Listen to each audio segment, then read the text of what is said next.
તો બનાસકાંઠાના થરાદમાં વરસાદની એન્ટ્રી થઈ ગઈ છે। વહેલી સવારથી જ ગાજવીજ અને ભારે પવન સાથે વરસાદ વરસી રહ્યો છે।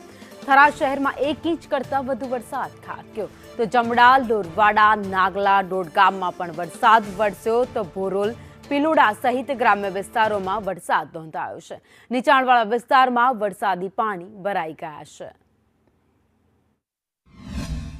આશાપુરી વાવમાં થોડો વરસાદ આવે છે તો ઘણું પાણી ભરાઈ જાય છે। અમારે છોકરાને સ્કૂલ મેળવા જવું છે તો અહીંયાના ગણવેશ બગડી જાય છે। અમારે શાકભાજી લેવા જવું હોય છે તો અમારે હેલવાની ઉપાધિ થાય છે। આનો કોઈ નિકાલ કરો, ઘરમાં પાણી આવી જાય। મહત્વનું ગણાતો એવો થરાદ શહેર જ્યારે જિલ્લાનું ઉપમાન આપવામાં આવ્યું છે ત્યારે અત્યારે તમે જોઈ શકો છો પાછળ જે અત્યારે છે તે નદી સમાન અત્યારે રસ્તો બની ગયો છે। આ વિસ્તારનો જે વિસ્તાર છે એ વારંવાર સામાન્ય વરસાદમાં પણ અત્યારે નદી સમાન બની જાય છે। રસ્તો બ્લોક થઈ જવાની અત્યારે ભીતિ દેખાઈ રહી છે અને વારંવાર નગરપાલિકામાં લેખિત તેમજ રજૂઆત કરવામાં આવે છે, છતાં હજુ સુધી કોઈ આનું નિરાકરણ છે।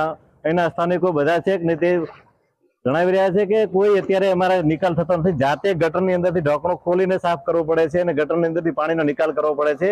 અત્યારે તમે જે જોઈ શકો છો તે લોકો મુશ્કેલી ભોગવી રહ્યા છે અને અત્યારે રાત્રે વહેલી સવારે 5:30 થી વરસાદ ચાલુ થયો છે। અત્યારે 30 mm માત્ર વરસાદ છે, તેને લઈ અત્યારે થરાદ શહેર અનેક નીચાણવાળા વિસ્તાર છે ત્યાં પાણી ભરાય છે। બસ સ્ટેશન છે, વર્કશોપ છે, ગણેશ સોસાયટી છે તે જળબંબાકાર થઈ ગયા છે અને અત્યારે જે નગરપાલિકાને જે કામગીરી છે બિલકુલ કાગળ ઉપર દેખાઈ રહી છે।